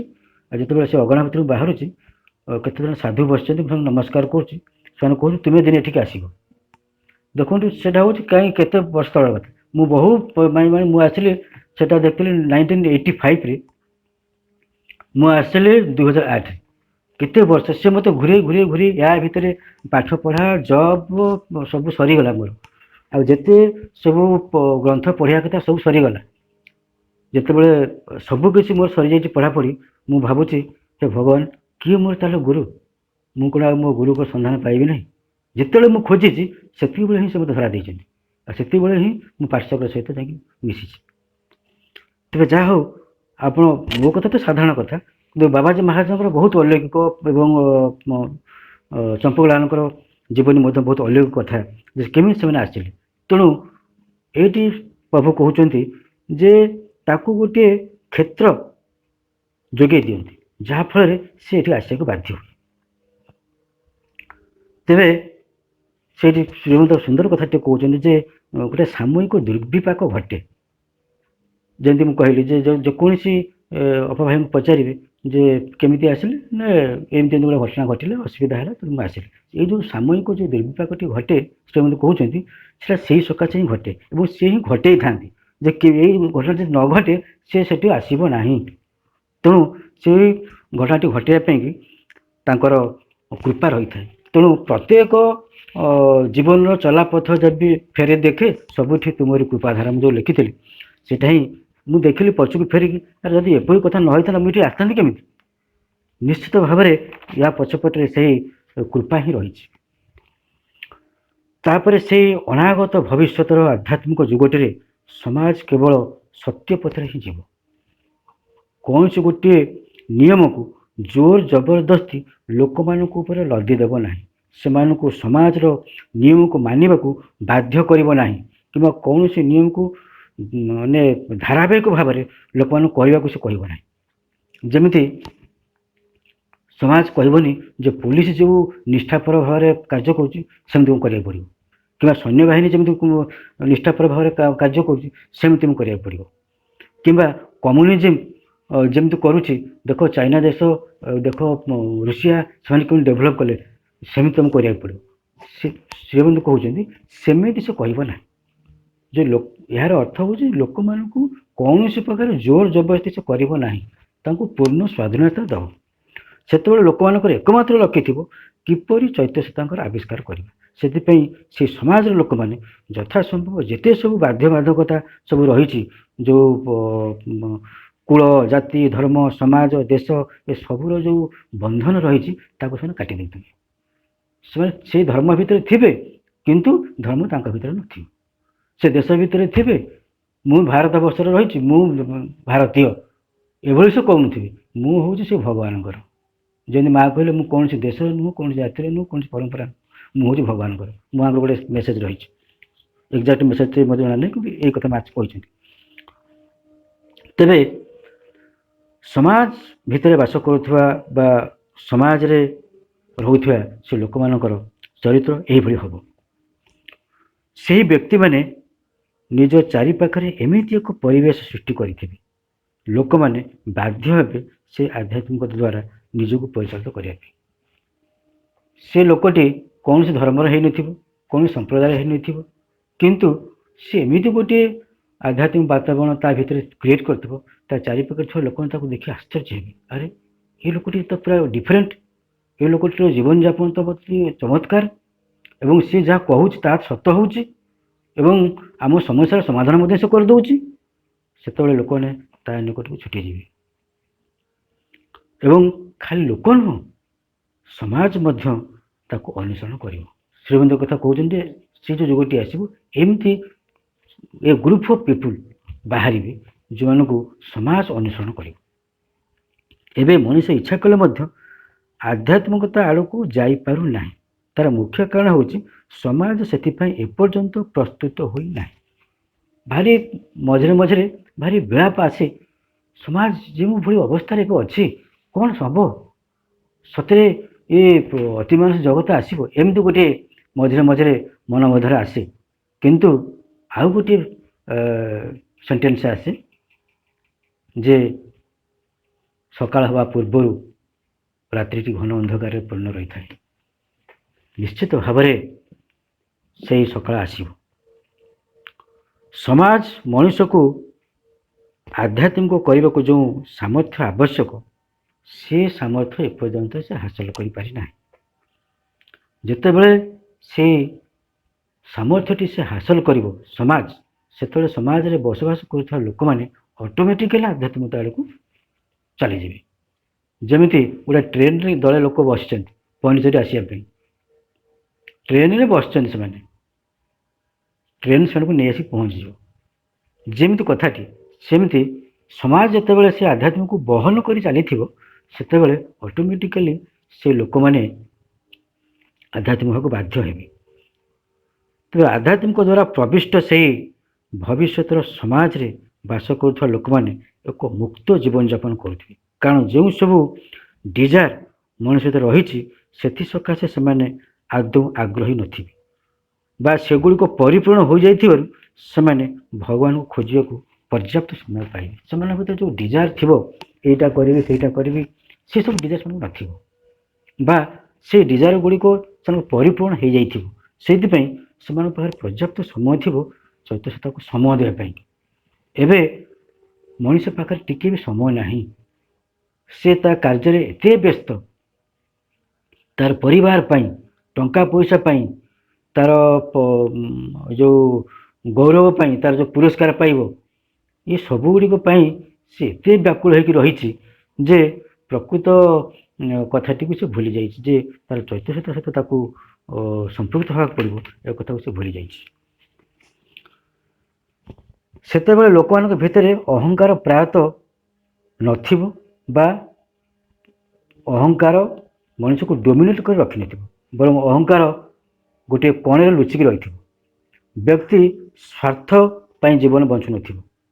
ପ୍ରତ୍ୟେକ ବ୍ୟକ୍ତି ନିଜ ନିଜର ଅହଙ୍କାରକୁ ନେଇକି ଗୋଟେ ପୁଟୁଳି ବାନ୍ଧିକି ଗୋଟେ କୋଣରେ ଥୋଇ ଦେଇଥିବେ। କାହିଁକି ନା ସେତେବେଳେ ଅଧିକାଂଶ ମଣିଷ ମନର ଏକ ଉଚ୍ଚତର ସ୍ତର ରହିଥିବେ, ଏକ ସମ୍ବୋଧି ଦ୍ୱାରା ପରିଚାଳିତ ଏକ ଜୀବନ ବଞ୍ଚୁଥିବେ। ସେ ଯେଉଁ ଇଣ୍ଟୁଟିଭ୍ ଲାଇଫ୍ଟି ସେମାନେ ବଞ୍ଚୁଥିବେ ସେମାନେ ତା ମାଧ୍ୟମରେ ପରସ୍ପରକୁ ଜାଣିପାରୁଥିବେ। ଅନ୍ୟ ଜଣର ଚିନ୍ତାକୁ ସେ ଚିହ୍ନି ପାରୁଥିବ, ସେ କ'ଣ ଚିନ୍ତା କରୁଛି ବା କିଛି ଘଟଣା ଘଟିବା ଆଗରୁ ସେ ଜାଣିପାରୁଥିବ ଯେ ଏଇ କଥା ଘଟିବାକୁ ଅଛି। ତେଣୁ ସେତେବେଳେ ଯେଉଁ ଜୀବନଟି ମଣିଷ ବଞ୍ଚୁଥିବ ଶ୍ରୀମନ୍ତ କହୁଛନ୍ତି ତାହା ନିଶ୍ଚିତ ଭାବରେ ଏକ ଚମତ୍କାର ଜୀବନ। ତେବେ କେତୋଟି କଥା ଏଠି ସେ କହୁଛନ୍ତି ଯେ ଭବିଷ୍ୟତରେ ସେହି ଆଧ୍ୟାତ୍ମିକ ସମାଜରେ ବସବାସ କରୁଥିବା ଲୋକମାନେ ନିଜ ଭିତରେ ଯେଉଁ ପରମ ସତ୍ୟକୁ ସନ୍ଦର୍ଶନ କରିବେ ଅନ୍ୟମାନଙ୍କ ମଧ୍ୟରେ ବି ସେମାନେ ସେହି ଏକ ହିଁ ପରମକୁ ଦେଖିବେ। ଅର୍ଥାତ୍ ସେ ନିଜ ଭିତରେ ଦେଖୁଥିବେ, ଅନ୍ୟମାନଙ୍କ ମଧ୍ୟରେ ବି ଦେଖୁଥିବେ, ସମସ୍ତଙ୍କୁ ଗୋଟେ ଆତ୍ମା ଭାବରେ ସେ ଦେଖୁଥିବେ।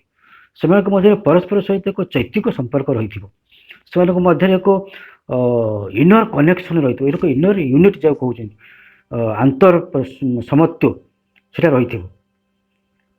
ତେବେ ସେମାନେ ବ୍ୟକ୍ତିଗତ ମୁକ୍ତିକୁ ବେଶୀ ଗୁରୁତ୍ୱ ଦେଉନଥିବେ।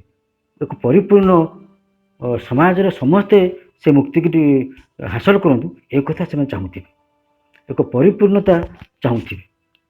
ଏହା ହିଁ ହେଉଛି ସେ ଆଧ୍ୟାତ୍ମିକ ଯେ ଯୁଗ ଆସିବ ତାହାର ଗୋଟେ ନିୟମ ଯେ ସେମାନେ ନିଜ ପାଇଁ ବଞ୍ଚୁନଥିବେ, ସମାଜ ପାଇଁ ବଞ୍ଚୁଥିବେ, ସମାଜ ପାଇଁ ବଞ୍ଚୁନଥିବେ, ଦେଶ ପାଇଁ ବଞ୍ଚୁଥିବେ, ଦେଶ ପାଇଁ ବଞ୍ଚୁନଥିବେ, ସେମାନେ ଭଗବାନ ପାଇଁ ବଞ୍ଚୁଥିବେ।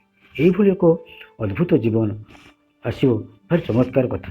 ସେମାନେ କେବଳ ନିଜକୁ ଦେଖୁନଥିବେ, ସେମାନେ ଅନ୍ୟ ଭିତରେ ନିଜକୁ ଦେଖୁଥିବେ। ସମସ୍ତଙ୍କ ଭିତରେ ସେ ଏକ ହିଁ ଆତ୍ମା ଅଛନ୍ତି, ଯଦିଓ ଚୈତନ୍ୟତା ଅଲଗା ଅଲଗା କିନ୍ତୁ ଆତ୍ମା ତ ସମସ୍ତଙ୍କ ଭିତରେ ସମାନ। ସେମାନେ ଏଇ କଥାକୁ ଭଲ ଭାବରେ ଜାଣିଥିବେ। ତେବେ ଶ୍ରୀମନ୍ତ ଏଠି ଗୋଟିଏ ଉଦାହରଣ ନେଇଛନ୍ତି। ମୁଁ ଏଠି ଅଧିକ 5 ମିନିଟ୍ ନେବା ପାଇଁ ଅନୁରୋଧ କରିବି ଭାଇଙ୍କୁ, କାହିଁକି ଶେଷ ପାରାଗ୍ରାଫରେ ଶ୍ରୀମନ୍ତ କହୁଛନ୍ତି, ଶେଷ ପାରାଗ୍ରାଫରେ ଆମେ ଆଲୋଚନା କରିବା। ସେ କହୁଛନ୍ତି ଯଦି ଏଇଭଳି ଏକ ଆଧ୍ୟାତ୍ମିକ ଜୀବନ ସେ ନ ବଞ୍ଚେ, ଏକ ସ୍ୱାର୍ଥପର ଜୀବନଯାପନ କରେ, ତାହେଲେ ସେ ଶ୍ରୀମନ୍ତ କହୁଛନ୍ତି the Olympian egoism of a Goethe or the Titanic egoism imagined by Nietzsche. ନିତ୍ସେଙ୍କର ଯେଉଁ ସ୍ୱର୍ଗୀୟ ଜୀବନ ଏବଂ ଗୋଥେଙ୍କର the Olympian egoism of Goethe or the Titanic egoism imagined by Nietzsche. Nietzsche ଆମେ ଆଗରୁ ଆଲୋଚନା କରିଥିଲେ ଯେ ନିତ୍ସେ କହୁଥିଲେ ଯେ ଏକ ପ୍ରଚଣ୍ଡ ପ୍ରାଣ ଶକ୍ତି ମାଧ୍ୟମରେ ଜଣେ ଅତିମାନବ ହେଇପାରିବ। ଏହାକୁ ଶ୍ରୀମନ୍ତ କହୁଛନ୍ତି ଇଟ୍ ଇଜ୍ ଏ ଇଗୋଇଜିମ୍। ସେମିତି ଗୋଥେ ଜଣେ ସେ ଜର୍ମାନୀର ଜଣେ ବିଖ୍ୟାତ ଲେଖକ, ଦାର୍ଶନିକ, ସାମ୍ବାଦିକ, ଜଣେ ଔପନ୍ୟାସିକ। ସିଏ ତାଙ୍କର ଯେଉଁ କଥାଟି ସେ କହନ୍ତି ଶ୍ରୀମନ୍ତ କହୁଛନ୍ତି ତାହା ମଧ୍ୟ ଏକ ଅହଂବାଦିତା। ତାପରେ ଶ୍ରୀମନ୍ତ ଆଉ ଗୋଟେ କଥା କହୁଛନ୍ତି ଯେ ଇଟ୍ ମାଇଟ୍ ବି ଦ ଆଇସୋଲେଟେଡ୍ ସେଲ୍ଫ ନଲେଜ, ହୁଏତ ଏକ ଏକାନ୍ତ ଆତ୍ମଜ୍ଞାନ ହେଇପାରେ ଯଦି ଜଣେ ସ୍ୱାର୍ଥପର ଭାବରେ ଖାଲି ତା ନିଜ ଆତ୍ମାକୁ ଆବିଷ୍କାର କରିବ ଆଉ ଅନ୍ୟ କଥା ସେ ଭାବିବ ନାହିଁ। ତାପରେ ସେ କହୁଛନ୍ତି ଯେ a aseptic of the ivory tower. Ivory tower ହେଉଛି ଗୋଟେ ଇଂଲିଶ ଇଡିୟମ ଆଣ୍ଡ ଫ୍ରେଜ୍। ଏଇଟା ହେଉଛି କ'ଣ ନା ଯେଉଁମାନେ ରାଜନୈତିକ ନେତା ବା ଧନୀ ପ୍ରଫେସର ବଡ଼ ବଡ଼ ଲେଖକ ସେମାନେ ସାଧାରଣ ଯେଉଁ ତଳସ୍ତରର ଲୋକମାନେ ଅଛନ୍ତି ସେମାନେ କେମିତି ଜୀବନଯାପନ କରୁଛନ୍ତି ସେମାନେ କିଛି ଜାଣନ୍ତି ନାହିଁ। ସେମାନେ ତାଙ୍କ ନିଜ ଦୁନିଆରେ ମଗ୍ନ ହେଇକି ରହିଛନ୍ତି। ସେଇ କ୍ଷେତ୍ରରେ ଶ୍ରୀବନ୍ଦ କହୁଛନ୍ତି ଯେ ଆଇଭରି ଟାୱାର କଥାକୁ ସେ ବ୍ୟବହାର କରିଛନ୍ତି। ତାପରେ ସେ କହୁଛନ୍ତି ଆଉ ଗୋଟିଏ ନେଇଛନ୍ତି ଷ୍ଟାଇଲେଟ୍ସ ପିଲାର। ଷ୍ଟାଇଲେଟ୍ସ ପିଲାର ମାନେ ଗୋଟେ ଯୁଗ ଥିଲା ଯେତେବେଳେ ଯେମିତି ଆମର ଲାଇଟ୍ ହାଉସ୍ ଉପରେ ଗୋଟେ ଘର ଥାଏ, ସେମିତି ସାଧୁସନ୍ଥମାନେ ପ୍ରଥମେ ସିରିଆରୁ ହିଁ ଆରମ୍ଭ ହେଇଥିଲା। ସାଧୁସନ୍ଥମାନେ ସେଇଠାରେ ବସିକରି ତାଙ୍କର ସାଧନା କରୁଥିଲେ ଏବଂ ଲୋକମାନେ ତାଙ୍କ ପାଖକୁ ଯାଉଥିଲେ କିଛି ପଚାରିବା ପାଇଁ କି ସେମାନେ ତାର ଉତ୍ତର ମଧ୍ୟ ଦେଉଥିଲେ। ସେତେବେଳେ ସିରିଆର ରାଜା ଥିଓଡସ୍ ଓ ଇଣ୍ଡୋସିଆ ମଧ୍ୟ ତାଙ୍କ ପାଖକୁ ଯାଇକି ପରାମର୍ଶ ମାଗୁଥିଲେ। ସେ ସମୟରେ ଯେ ପ୍ରଥମ ଯେ ଷ୍ଟାଇଲିଶ ପିଲାର ସେଣ୍ଟ ଯେ ଥିଲେ ସନ୍ଥ ସାଇମନ, ସେ ହେଉଛନ୍ତି ପ୍ରଥମ ସେଇ ପରମ୍ପରାର। ତେବେ ଗୋଥେଙ୍କର ଯେଉଁ ସ୍ୱର୍ଗୀୟ ଅହମ୍ବାଦିତା କିମ୍ବା ଫ୍ରେଡରିକ୍ ନିଶ୍ଚେଙ୍କର ଯେଉଁ ବିଶାଳତନ ଅହମ୍ବାଦିତା କିମ୍ବା ଆଇଭରି ଟାୱାର କଥା ବା ଯେଉଁ ଷ୍ଟାଇଲିଶ ପିଲାର କଥା, ଏ ସବୁ ସେଇ ସବୁ ଯୁଗର ଲୋକମାନଙ୍କ ପାଇଁ ନଥିବ ବା ସେଇଭଳି ସେ ଯେଉଁ ଲୋକ ଥିବେ ଏସବୁକୁ ସେମାନେ ଅନୁସରଣ କରିବେ ନାହିଁ। ସେମାନେ ସ୍ୱାର୍ଥପର ଭାବରେ ନିଜର କେବଳ ବନ୍ଧନରୁ ମୁକ୍ତ ହେବାକୁ ଚାହିଁବେ ନାହିଁ, ବରଂ ସମସ୍ତେ ବନ୍ଧନରୁ ମୁକ୍ତ ହୁଅନ୍ତୁ ସେଥିପାଇଁ ସେମାନେ କାମ କରିବେ। ସେମାନେ କେବଳ ନିଜର ପରିପୂର୍ଣ୍ଣତା ଚାହିଁବେ ନାହିଁ, ମାତ୍ର ସମସ୍ତଙ୍କର ପରିପୂର୍ଣ୍ଣତା ଇଚ୍ଛା କରିବେ। ବିଶ୍ୱ ବ୍ରହ୍ମାଣ୍ଡକୁ ନିଜ ମଧ୍ୟରେ ଅନୁଭବ ନ କରିବା ପର୍ଯ୍ୟନ୍ତ ସେମାନେ ବ୍ୟକ୍ତିଗତ ପରିପୂର୍ଣ୍ଣତାକୁ ସ୍ୱୀକାର କରିବେ ନାହିଁ। ସେହିପରି ବିଶ୍ୱଗତ ଜୀବନ ସହିତ ନିଜର ଜୀବନକୁ ଏକାତ୍ମ କରି ନ ରଖିବା ପର୍ଯ୍ୟନ୍ତ ନିଜର ଜୀବନଟିକୁ କଦାପି ପରିପୂର୍ଣ୍ଣ ବୋଲି ଅନୁଭବ କରିବେ ନାହିଁ। ସେମାନେ ନିଜ ଲାଗି ଜୀବନ ବଞ୍ଚିବେ ନାହିଁ, ରାଷ୍ଟ୍ର ଲାଗି ସମାଜ ଲାଗି ଜୀବନ ବଞ୍ଚିବେ, ଅନ୍ୟ ମଣିଷ ଲାଗି ଜୀବନ ବଞ୍ଚିବେ, ଚାରିପାଖରେ ଥିବା ମଣିଷ ଲାଗି ଜୀବନ ବଞ୍ଚିବେ, ସମାଜ ପାଇଁ ଜୀବନ ବଞ୍ଚିବେ, ପରିଶେଷରେ ନିଜର ଅନ୍ତର ଯେଉଁ ଭଗବାନ ଅଛନ୍ତି ତାଙ୍କରି ପାଇଁ ସେମାନେ ଜୀବନ ବଞ୍ଚିବେ। ଏ ସବୁଠାରୁ ଅନେକ ବୃହତ୍ତର ଅନେକ ମହତ୍ତର ଏକ ସମ୍ପୂର୍ଣ୍ଣତା ଲାଗି ସେମାନେ ଜୀବନ ବଞ୍ଚିବେ। ସେମାନେ ଏଠି କହୁଛନ୍ତି ଯେ ପ୍ରକୃତ ଆଧ୍ୟାତ୍ମିକ ଯୁଗଟି ସେତିକିବେଳେ ଆବିର୍ଭୂତ ହେବାକୁ ପ୍ରସ୍ତୁତ ହୋଇଯିବ ଯେତେବେଳେ ମଣିଷ ବ୍ୟଷ୍ଟିଗତ, ବିଶ୍ୱଗତ ଓ ବିଶ୍ୱାତୀତ ଏହି ତ୍ରିସ୍ତରରେ ଭଗବାନଙ୍କୁ ଉପଲବ୍ଧି କରିବାକୁ ଆରମ୍ଭ କରିବ ଓ ତାଙ୍କ ଦ୍ୱାରା ପରିଚାଳିତ ହେବ। ଶେଷ କେତୋଟି ଲାଇନ୍ ଏ ପାରାଗ୍ରାଫର ଆମେ ପଢ଼ିବା। ଆମେ ଏଯାବତ୍ ଯେଉଁ ଭବିଷ୍ୟତର ଆଧ୍ୟାତ୍ମିକ ଯୁଗଟି ବିଷୟରେ ଆଲୋଚନା କରି ଆସୁଛୁ, ସମାଜ ବିକାଶର ଯେଉଁ ଚକ୍ରଟି ଚାଲିଥିଲା କୁଣ୍ଡଳୀକୃତ ହୋଇ ସେହି ଚକ୍ରଟିର ବ୍ୟୁହ ମଧ୍ୟରୁ ବାହାରି ଆସି ଯଥାର୍ଥ ଲକ୍ଷ୍ୟଟି ଆଡ଼କୁ ମଣିଷ ଗତି କରିବାକୁ ଆରମ୍ଭ କରିବ। ବୈଦିକ ଯୁଗରୁ ମଣିଷ ବିଭିନ୍ନ ପ୍ରତୀକ ମାଧ୍ୟମରେ ଭଗବାନଙ୍କୁ ଖୋଜିବାକୁ ପ୍ରଚେଷ୍ଟା ଜାରି ରଖି ଆସିଛି। ନଦୀ, ସୂର୍ଯ୍ୟ, ବାୟୁ, ଅଗ୍ନି, ଆକାଶ, ବୃକ୍ଷ, ପୃଥିବୀ ଏସବୁକୁ ପ୍ରତୀକ ଭାବରେ ଯଜ୍ଞରେ ଆବାହନ କରି ପୂଜା କରି ଆସୁଛି। ଭବିଷ୍ୟତରେ ସେହି ଆଧ୍ୟାତ୍ମିକ ଯୁଗରେ ସମାଜର ଏହି ବିବର୍ତ୍ତନଟି ଏପରି ଏକ ପର୍ଯ୍ୟାୟରେ ଆସି ପହଞ୍ଚିବ ଯେ ଯେଉଁଠାରେ କି ସମାଜ ସେହି ପରମ ସତ୍ୟ ମଧ୍ୟରେ ହିଁ ଜୀବନ ବଞ୍ଚିବାକୁ ଆରମ୍ଭ କରିବ। ଏହିସବୁ ଯେଉଁ ଯଜ୍ଞ ଚାଲିଛି ଏବେ ସେସବୁ ବନ୍ଦ କରି ତାର ଯେଉଁ ଇନର ଯଜ୍ଞ, ଯେଉଁ ଆନ୍ତର୍ଯଜ୍ଞ, ସେଇଠାରେ ହିଁ ସେ ମନୋନିବେଶ କରିବ। ଭବିଷ୍ୟତରେ ଏହି ପ୍ରତୀକାତ୍ମକ ପୂଜା ଗୁଡ଼ିକ ମଣିଷ ବନ୍ଦ କରିଦେବ, ଅର୍ଥାତ୍ ଦେବାଦେବୀ ପୂଜା ସମ୍ପୂର୍ଣ୍ଣ ବନ୍ଦ ହୋଇଯିବ। ଧର୍ମ ଭିତରେ ରହିଥିବା ପ୍ରକୃତ ଆଧ୍ୟାତ୍ମିକଟି ଜାଗି ଉଠିବ। ଧର୍ମ ଏକ ନୂତନ ରୂପ ନେବ, ଅର୍ଥାତ୍ ରୂପାନ୍ତରିତ ହେବ ଏବଂ ଆଧ୍ୟାତ୍ମିକତା ତାର ଯେଉଁ ମୂଳ ତତ୍ତ୍ୱ ଥିଲା ସେଇଟାକୁ ସେ ପ୍ରକାଶ କରିବ।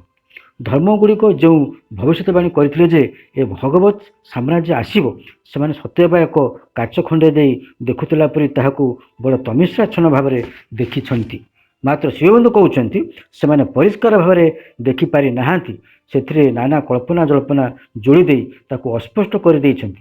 जमी से कल्की अवतार विषय केमिति कि प्रकार कथा कही किंतु जो प्रकृत जो आसो श्रीमंत कहते ताहा अति मानस शक्ति परिचालित हम एवं मनीष एमती एक स्तर जा पहुँचब जे जेते अज्ञानता भीतर रही जेते अहंकार रही सबू विलुप्त हो प्रकृत जो स्वर्ग राज्य one day here shall be sweetness home जो आम माँ दिने तांकरी दिव्य जुग आसब ये कथा निश्चित एवं जेहेतु आसंता काली सकाळ हम एक कथा आम जब विश्वास करूँ ताले यही कथाटी निश्चित भाव घटब ही घटब एवं ये कथाटी को ये समाप्त करवा आमर चैप्टर 23 एट शेष है समस्त को कृतज्ञता और धन्यवाद नमस्कार। धन्यवाद भाई।